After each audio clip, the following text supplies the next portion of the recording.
Welcome to another edition of Whiskey, Games, and Nerd Stuff. Today's whiskey is the Johnnie Walker High Rye, and today's game is going to be a talk about Magic the Gathering. I just picked up a set, not a set, but a few Beta Mountains the other day. They are not in the greatest condition. These are pretty, I would call these heavily played, but it was a great price, didn't pay too much for them. These are Beta Lands, Beta Mountains actually, and just for those that actually play Magic the Gathering. So Alpha was their first set back in the early 90s, and then Beta was a set that came in after. Currently on TCG Market, the Alpha lands, and these were the most common cards, they're about 35 to 75 bucks depending on the condition. The Beta lands are about $8 to $20 depending on the condition. And if you want to stick with the black border, they do have collector's editions, which is usually about 3 to 5 bucks. I like trying to get some of the older lands, kind of what they call bling out the deck, and I'll kind of talk about the deck that I'm going to bling out. So there's a format in Magic the Gathering called pauper, and what pauper is it's basically all the common cards. So, and it's an eternal format, meaning that it never shifts. So one of the things that we like to do, if you're playing pauper, it's a very accessible, cheaper game because it's all the common cards, and they're not going to be that expensive. Well, one of the things I like to do on my pauper deck is I will try and go ahead when I can put in some black border lands. So what I'm doing right now, or unlimited lands. And the difference between unlimited lands and the revised lands is, and some you're going to be the tap symbol. It'll say tap to add mana. Your unlimited mountain will not have a tap. So going through this real quick, we will, now some of these the bulk of these black border lands that you're going to see are going to be collector's edition. You can tell the collector's edition mountains by the square corners. So they're going to have a more square corner, and then on the back of the card you're going to see a gold border that says collector's edition. Way back when, you used to be able to get an entire set of collector's edition, the box, for $49.99. If I recall correctly, right now a sealed box, that very same sealed box, can go as high as $20,000. You heard me correct, folks, $20,000. So for all you parents out there that threw away your kids' card collection, you probably cost them a pretty penny.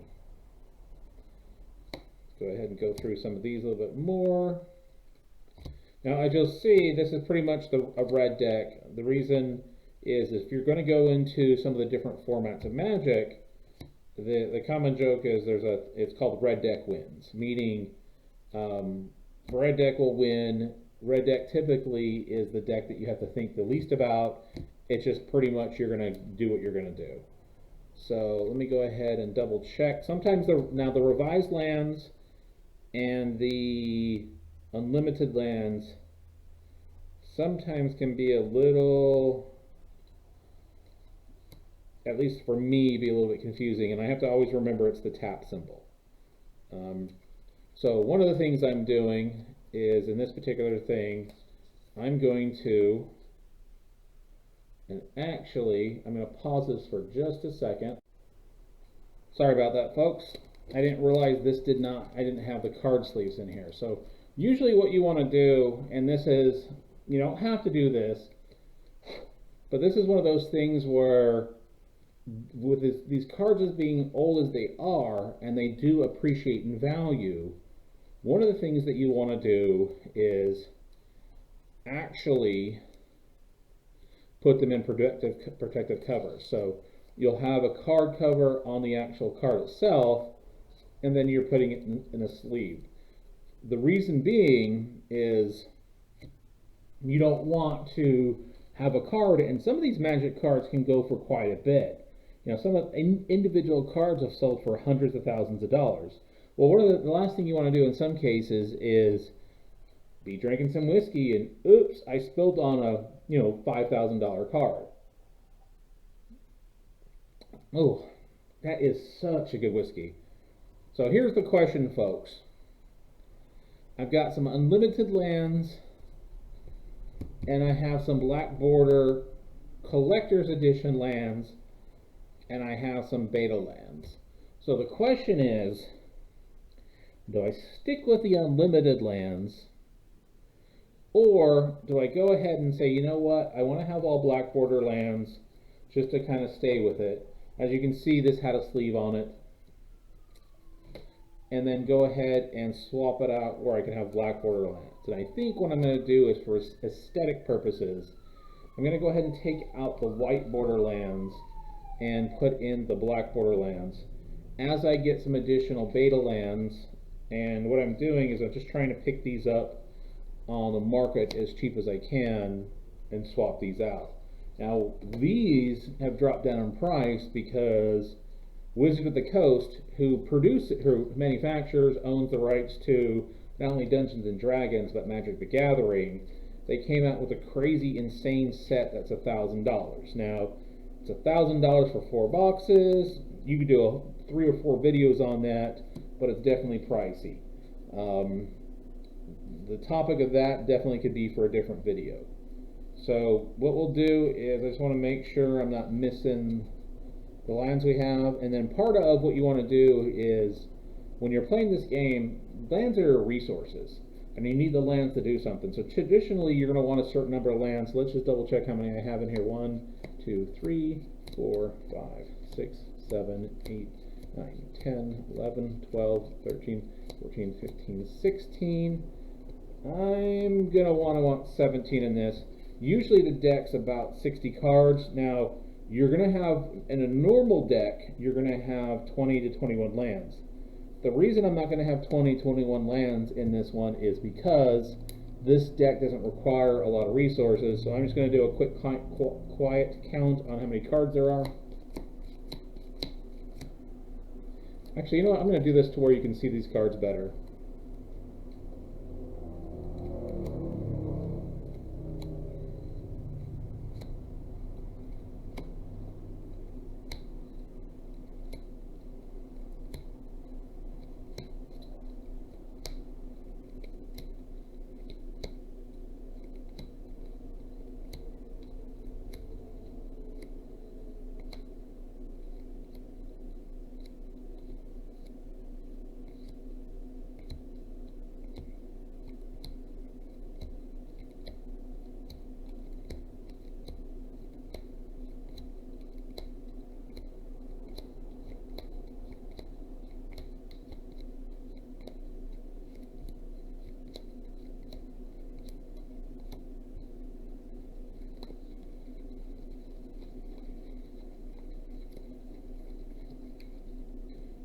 Probably got one more. I got to take away one of these lands when I do this. So you'll see the bulk of these cards are only going to have 1 or 2 what's called the mana symbol. The mana symbol is basically how many resources. So you would need 1 mountain to play that card.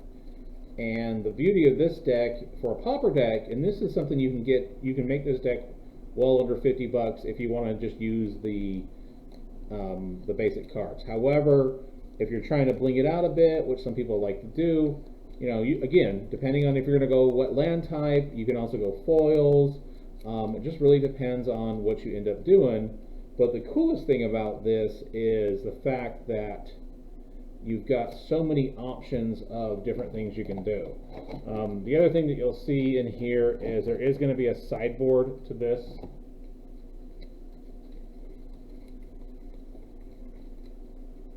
The sideboard is basically when you're playing your main deck is going to have a certain number of cards that you're going to play based on the scenario your standard deck. Your sideboard is going to be cards that you swap out. Usually it's a 50, if I recall correctly, it's 15 cards. So in this particular case, if I was playing somebody who was playing a blue deck that first time, well, I'm not going to know if they're playing a blue deck that first time. But in that second game, I would play a card like this, which is going to cause them a little bit of trouble. But this is one of those things where if you look up Magic Gathering, I think you go to Wizard of the Coast or Magic Gathering, there's a lot of cool websites out there, a lot of cool YouTube channels out there that do a much better job talking about Magic than I ever will. And then for those that are looking to buy cards, if you find specific decks you like or things you would want to try, most of those YouTube channels will have various links, partner links, where I primarily get my cards if I'm not buying them at a local LGA store, local game store. I typically will go to TCG Player. eBay is another good spot as well. Card Shop Live, but typically I like TCG Player. It's where I picked up these mountains. I've got a really good price for them. But this is one of those games, it's been around since the early 90s. It's so much fun, and they've got a lot of different formats. As I get a little more comfortable with the channel and where I'm going with this, I'll probably get into some specifics on the decks, why I do them, which colors I like, why I like them. But if you're looking to get in the entry level, you can actually go in pretty cheap and buy some pre-constructed decks. If you're looking to get into a pauper and you know Magic the Gathering and you're just curious about pauper, remember it's all common cards. If a card was uncommon or rare in an earlier set but later on becomes common, it's considered common. And you can make some very good competitive decks and have a lot of fun with it. I like red because it's basically, you can just sit and not think, it plays itself. It's a lot of fun. And let me take one more sip of the whiskey.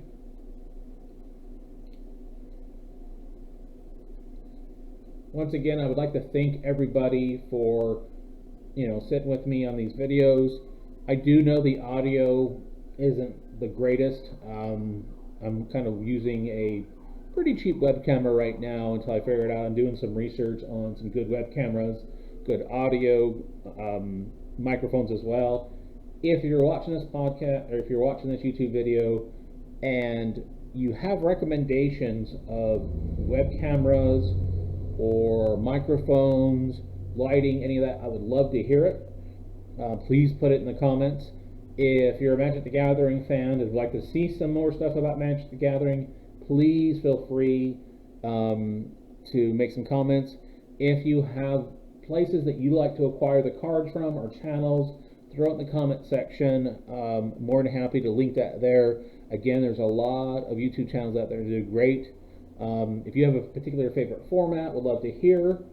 And for those that have not tried the High Rye whiskey, I would definitely recommend it. In a previous episode, I talked about how I could kind of taste a little toffee and vanilla to it. What I didn't realize is just right on the side, it has some of what it tastes like. I love this whiskey. It's so far of the ones up into this video between the Suntory, the Monkey Shoulder, and this, as much as I hate to say it, I think this Johnnie Walker High Raise is closely becoming my favorite. Now, to be transparent, I haven't tried this with ice. I haven't tried to mix it anything. I've just tried it straight. And nor have I tried to put a couple drops of water in there. And I do know that those will definitely change the palate and the taste of that. So before I get into any true reviews of the whiskey, I want to take some time and kind of just see where this is straight. And then the plan will be to kind of put them side by side. Here's something straight, here's something with a couple of water drops, and something with some ice. Again, one more time, please, like, subscribe, make a comment. Feel free to check out the website. It's whiskeygamesandnerdstuff.com. And once again, cheers.